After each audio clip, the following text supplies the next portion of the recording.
Hi everyone, Barnaby here from Electric Car Converts with what I think is quite famous now is our test chassis that holds everything that you need to convert a Land Rover to electricity, to electric power. So something like that, Series 3 has got this system in. Something like that, which is a T5 Defender 90, again, it's got the system in it. Now this is how everything gets built in our workshop. So we always have the chassis out and we ultimately put every single part on it. So the framework, the motor, the battery pack, all of the wiring looms which you can see, absolutely everything so that we can test it, make sure it works, make sure we're happy with the wiring, all the framework fits as it's supposed to, and then it goes from here either into a car or into a crate and shipped around the world. Now we've shipped these all over the world now, America, Canada, Kazakhstan, even have one, South Africa, there's one going to Auckland next month. So they're really all over the place and you can sort of see how simple the system is and then therefore how easy it is to install. Now before I go any further, tomorrow we're actually shooting a video with a couple of content creators who are going to be helping us install this whole system into that T590 behind you. So to really show quite how quickly and quite how easy it is to install this system, because we've really thought about everything to try and make installation as quick, simple, seamless as possible. So without further ado, why don't I A, show you that it works, and then B, talk you through it. So there's only a couple of integrations between our wiring loom and the car. One of them is this temporary crocodile clip, which is the ignition. So you would ultimately put this little red wire that's ready to go here onto the ignition key, which I will simulate by putting onto 12 volt, and we're going to hear the whole car come to life. A load of clicking happens there. I can now put it into drive, and if you come and have a look at the prop shaft, you can see that that is now spinning. And then I can put her into reverse and she spins the other way. So quite cool there that the whole car is just working, so we can even plug her into charge, things like that. So that's kind of where I'm getting at from a testing perspective. But let's turn her back off again and I'll show you around. So let's start at the front. Right, this is a this is a Defender 90 chassis. Now it's been designed for us by Richard Chassis. It's actually brand new, galvanized, looks nice and smart with the bulkhead, etc. It's designed for us to be all of the variants in one. So it's got all the hold positions from whether the car is a 1985 car or whether it's a 2015 car like the one outside. Same goes with the bulkhead, which is actually a right-hand drive and a left-hand drive bulkhead. So we have all the hold positions we need. So for example, when we build a kit for a left-hand drive TDI in Texas, we can put it all on here, test everything fits before it gets to the final customer, just to make installation as easy as possible. So right at the front here, big radiator. Electric cars don't need cooling. Yes, they do. This one cools the motor. Now it's actually way oversized for the motor, but it fits in this sort of in the original variants on the Defender, so why not oversize it, especially if we're going to places like Texas or South Africa, etc., where the ambient temperature can be quite hot. Also in this radiator pack, and come and have a good look, you've got two header tanks, you've got a smaller little motorbike radiator in there, that's for the battery pack, so cooling the battery pack while you're charging, so basically whenever the battery pack is on, it's getting coolant circulated through it. But when it's rapid charging, that's when it kind of starts getting hot, because you can imagine throwing 200 amps constantly into this pack for half an hour, you're going to generate heat there, fans will come on, pumps will come on, and that little one just keeps everything in check so you can continue to charge fast and it doesn't start limiting you down. So you can see all of our nice pipe work, how the pumps sit, and ultimately that everything is wired up there. So the customer will take that plug and simply plug in their cooling pack once they've installed it. Now, whilst we're talking about cooling, you can see that there's 4 outputs there. See, that's one there. And then 4 inputs here.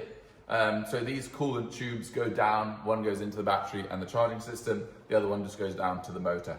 So it's really plug and play, i.e. you'll get a couple of very short bits of rubber that connect that to that, for example, and then off you go. We're really trying to make this installation as quick and as easy as possible, because it really doesn't need to be very hard. In fact, our rule of thumb generally is if you have the skills and equipment and tools to get your engine and gearbox out, then you have the tools, equipment and skills to get our system into your car. And that's what we're going to be explaining tomorrow when we do the installation video with YouTubers. So stay tuned for that, and I will make sure I link it and share it as well. So that's Rad Pack. Another couple of things up the front here before I talk about the battery pack. This is a brake vacuum system. So when you lose an engine, you lose the power to the servo brakes. So this is the system that controls that, all wired up and ready to go. Again, just on a plug. So you'll bolt it into original bolt holes on the chassis that are always there. In fact, they're the holes that you connect the steering box to they're original holes basically. That will be a left-hand drive car steering box holes. They're on every chassis. Bolt it in like that, plug it in, and then you know that when you turn the ignition on, that will sort itself out. And this long piece of pipe goes over to where the brake servo would be, and will create suction for you so that you can stop as well as you can go. So that's brake vac. Very quickly while we're still here, we've got a high voltage aircon compressor. So aircon is our only optional extra. You kind of get what you're given with our kit because we know what works and what doesn't. All the options are included, the only one is aircon. So that's where that would sit. And you can see the high voltage lines going to that already because that's a 400 volt compressor, which is quite good actually. Because it's 400 volt, it's incredibly efficient and really effective for cooling quite a big cab a lot of times in these Defenders. So that's those bits. Come around this way.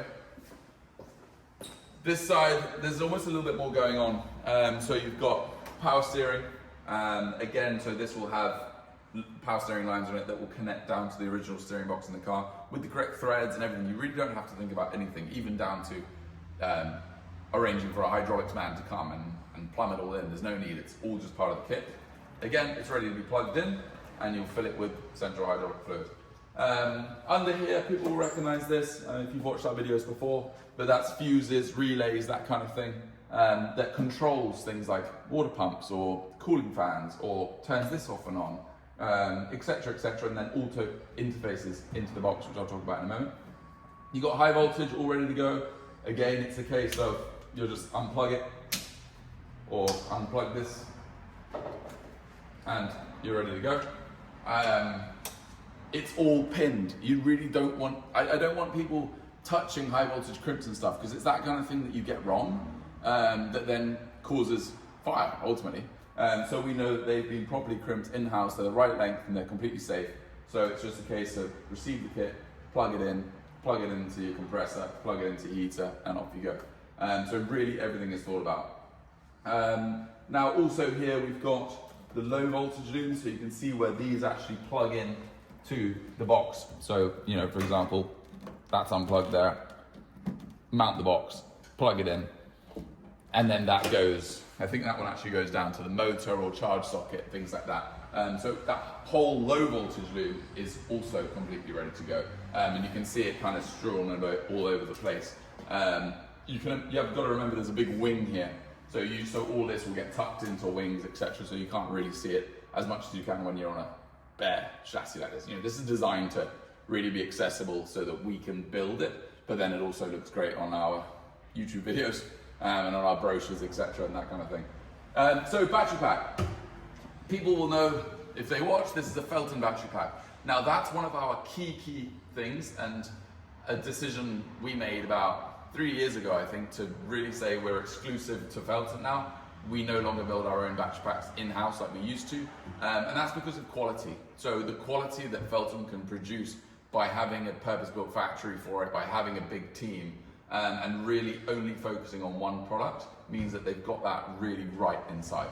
Now that's 55 kilowatt hours, which in a series like that, you're doing 150 miles worth of range. In a Defender, it'd be slightly less because obviously the car's a bit heavier or the tires are a bit bigger. It's a loose guide because obviously it depends how you drive, it depends your temperatures, etc. But ultimately we find most customers 55 kilowatt hours is enough. Some opt for a secondary battery pack, which is 110, which brings the car up to 110 kilowatt hours, which is huge. And that goes in the middle here where the seats are, so actually under the seats. So if you can imagine there's something all the way across here. If you're interested in seeing that, there are other videos on my YouTube channel of 110 kilowatt hour cars, and also there's some good photography of the seat box sitting on this chassis actually, so you can really understand how that fits, etc. So that's battery packs. Now the battery packs support CCS fast charging, so if you get to your, I don't know, 100 miles in this car and you think I want to go a bit further, you can plug her in for 20-25 minutes and off you go. You've got 80, 85, 90% ready to go again. So that kind of mitigates the need for such massive battery packs, i.e. the fast charging network being good enough. But remember also, this isn't usually the customer's only car, i.e. if you're going to drive 500 miles, you usually wouldn't take your old Land Rover anyway. So that's kind of built into the thought process as well. Anything else at the front I need to mention? There's a charger in there. You can probably just about see it. So that does 7 kilowatt AC charging, and then is also a DC-DC. So what that means is that it can charge up the 12 volt system on the car, so then runs things like your headlights, your windscreen wipers, that kind of stuff, your radio. But also means you can plug into a regular socket in your garage or at any mainstream charging, like a lamp post, for example, in the city. So that's what that does there. It's water cooled, so you'll have seen that water is going in and out of there. A cool point on that is that it's now vehicle to load capable, which means that you can actually now plug into your charge socket and take power back out of your car. So think of it, if you're at a campsite and you want to run a toaster, you can plug it into your car, run a toaster. I've even actually charged other electric cars from an electric Land Rover, so that's quite cool. Even like OEM electric cars can't do this, so we're really proud of that technology in there. But yeah, ultimately it's happening with that bi-charger there. So that's quite a fun little, it's a bit gimmicky, but also the one day you're down the bottom of your farm and you need a power tool, just plug it into your car. You don't need to run an extension lead or a generator. So that's quite nice. Right, that's everything in front of the bulkhead. Now you've got to imagine that we are, let's say we're talking here. So driver's seat, this is a right-hand drive car because this car is English. The gauges are all in and ready to go. So you've got speed, battery level, amps and battery temperature. So again, just sitting in the original binnacle, this is an actual Land Rover part that we're just putting our gauges into to make it as easy as possible. You've got your throttle pedal, and obviously that's done by us as well to control the Tesla motor. Which brings me quite nicely to said Tesla motor. So this is a Model 3 motor. Now it's been refurbished in-house by us, and as you can see, it's really quite clean because it gets blasted and the inside gets rebuilt by our engineers here. So inside we've put a new gear set with different ratios because that's what's needed when you're running through axles. It's got new bearings, a new differential. It's now running a Quaife limited slip differential, which is quite important because we were finding you were sort of slipping a front wheel on wet roads because of the amount of power that these cars have. New stub axles, new coolant lines, etc., even a new wiring loom. So it's really as new as we can get it while still being a used part, because obviously Tesla won't sell these to us new. If you're watching this and you think Tesla could get them to us new, reach out because we'd love to buy them new, but we just can't. Maybe a nice efficiency renewable factor there. So it's out of a car that's being written off and it will never get used for anything else. So maybe a nice little circular economy there. Have a look at bracketry. So this is what our engineering team in-house makes. So big steel brackets like that go into original holes in the chassis that then hold the motor in place. You can see them further forward as well in this big steel cross member there that is then part of the battery box mounting system.